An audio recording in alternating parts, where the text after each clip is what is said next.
महत्त्वाची बातमी राज्यामध्ये पुन्हा कोरोनाची धास्ती पाहायला मिळते। कारण मुंबईमध्ये कोरोनाचे 53 रुग्ण आढळून आलेले आहेत आणि पुण्यामध्ये सुद्धा कोरोनाचा रुग्ण सापडल्याची प्राथमिक माहिती समोर आली आहे। केईएम रुग्णालयामध्ये 2 कोरोनाग्रस्त रुग्णांच्या मृत्यूने खळबळ उडालेली होती आणि अभिनेत्री शिल्पा शिरोडकरसह IPL क्रिकेटरला सुद्धा कोरोनाची लागण झाली आहे। IPL क्रिकेटर द्रविड हेडला कोरोनाची लागण झाल्याची माहिती आहे। कोरोनाचा सौम्य व्हेरिएंट असल्याचा वैद्यकीय तज्ञांचा दावा आहे। मात्र घाबरू नका, पण काळजी घ्या असं आवाहन प्रशासनाने केलेलं आहे।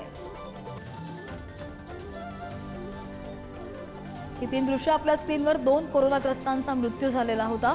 दुसरीकडे अभिनेत्री शिल्पा शिरोडकरला सुद्धा कोरोनाची लागण झाली आहे। स्वतः तिने ही पोस्ट करत माहिती दिलेली आहे। ट्रॅव्हिस हेडला सुद्धा कोरोना झालेला आहे, जो क्रिकेटपटू आहे। राज्यामध्ये पुन्हा कोरोनाची धास्ती पाहायला मिळते। आतापर्यंत 53 रुग्णांना कोरोनाची लागण झालेली आहे। काळजी करण्याचं कारण नाहीये, कारण की हा व्हेरिएंट आहे, तो जास्त धोकादायक नाहीये। मात्र काळजी घ्या असं आवाहन आता प्रशासन करताना पाहायला मिळतंय। कोरोनाचा हा व्हेरिएंट सौम्य आहे असा दावा सुद्धा तज्ञांनी केलाय। अधिकची माहिती घेऊन आमचे प्रतिनिधी धनंजय दळवी आपल्या सोबत आहेत। धनंजय, आपण पाहतोय 53 रुग्ण सध्या बाधित आहेत कोरोनाने। दुसरीकडे दोघांचा मृत्यू झाल्याची सुद्धा माहिती ताजीच आहे। त्यामध्ये प्रशासन नेमकं काय आवाहन करतंय, कशी काळजी घ्यावी असं सांगतंय नागरिकांना? खरंच आपण जर पाहिलं तर पूर्व आशियामध्ये म्हणजे हाँगकाँग, सिंगापूर या सारख्या देशांमध्ये पूर्व आशियामध्ये कोरोना हा वाढताना पाहायला मिळतो आणि अशामध्ये आता आशियामध्ये सुद्धा आपल्याकडे सुद्धा भारतामध्ये अनेक ठिकाणी रुग्णांच्या संख्येत वाढ होताना पाहायला मिळते।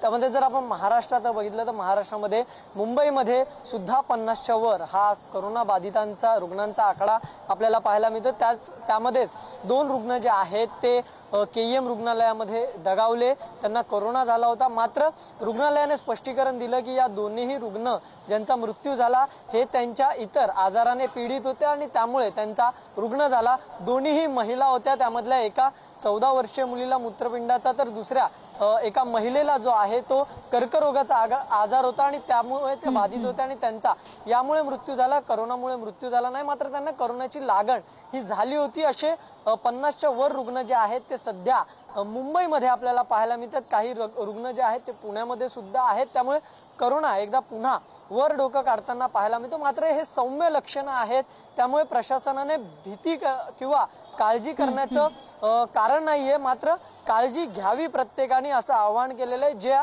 नियमावली या कोविडमध्ये प्रशासनाने जारी केल्या होत्या त्या म्हणजे स्वच्छ हात धुणे असतील, तोंडाला मास्क लावणं, गर्दीच्या ठिकाणी अशा काही स्वतःसाठी काळजी घेणाऱ्या ज्या उपाययोजना होत्या त्या अंमलात आणाव्या। प्रत्येक नागरिकांनी शिंकताना किंवा खोकताना तोंडावर रुमाल किंवा ते झाकावे, अशा काही बेसिक ज्या उपाययोजना बेसिक ज्या गोष्टी आहेत त्या पाळायला पाहिजेत। आणि त्याच पार्श्वभूमीवर आपण अधिक बोलूयात। डॉक्टर प्रदीप आपल्या सोबत आहेत। डॉक्टर प्रदीप आवटे आपल्या सोबत आहेत। प्रदीप सर, आपण पाहिलं राज्यामध्ये पुन्हा कोरोनाची धास्ती आहे आणि प्रशासन तर आवाहन करतच आहे, मात्र बेसिक लेवलला नागरिकांनी काय काळजी घ्यावी जेणेकरून ही कोरोनाची लागण जी आहे ती टाळता येईल? मला वाटतं की आता जे काही आपल्याला सिंगापूर, हाँगकाँग, थायलंड आणि त्याच्यासोबतच मुंबई आणि पुण्यामध्ये काही प्रमाणामध्ये कोविडचे रुग्ण दिसत आहेत, तर याच्यामध्ये मुळामध्ये घाबरून जाण्याचं काही कारण नाही।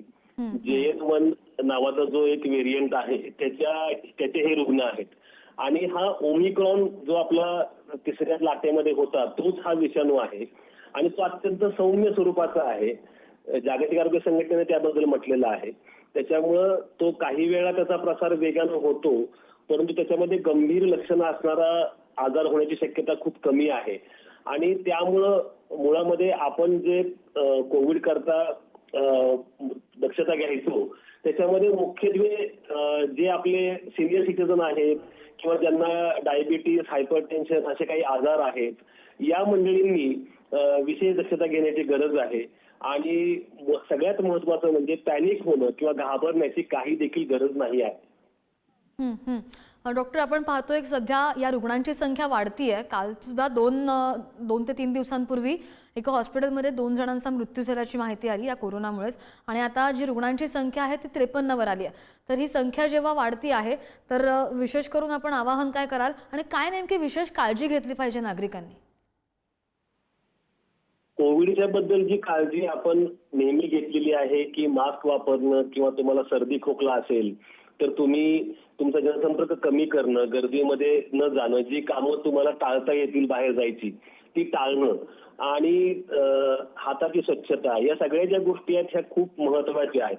आणि जसं मी म्हणलो की ज्यांना मुळात काही अतिजोखमीचे आजार आहेत किंवा ज्यांचं वय अधिक आहे त्यांनी अजून काळजी घ्यायची आहे. आता जर आपण बघितलं तर मुळामध्ये रुग्णसंख्या जरी वाढली तरी सिंगापूरमध्ये सुद्धा आपण पाहतो आहोत की प्रत्यक्षामध्ये भरती होणारे रुग्ण मात्र कमी झालेले आहेत. त्याच्यामुळं हा सौम्य स्वरूपाचा आजार आहे हे तर दिसतच आहे, पण तरीही हायगाई करायची नाही, काळजी घेणं मात्र निश्चितपणे जे आता सांगितलं त्या पद्धतीने घेणं आवश्यक आहे. अगदी सर, खूप खूप धन्यवाद. तुम्ही आमच्याशी बोललात त्यासाठी. वैद्यकीय तज्ज्ञ डॉक्टर प्रदीप आवटे आपल्याशी बोलत होते आणि कशी काळजी घ्यायला हवी याच संदर्भात त्यांनी मार्गदर्शन सुद्धा केलंय.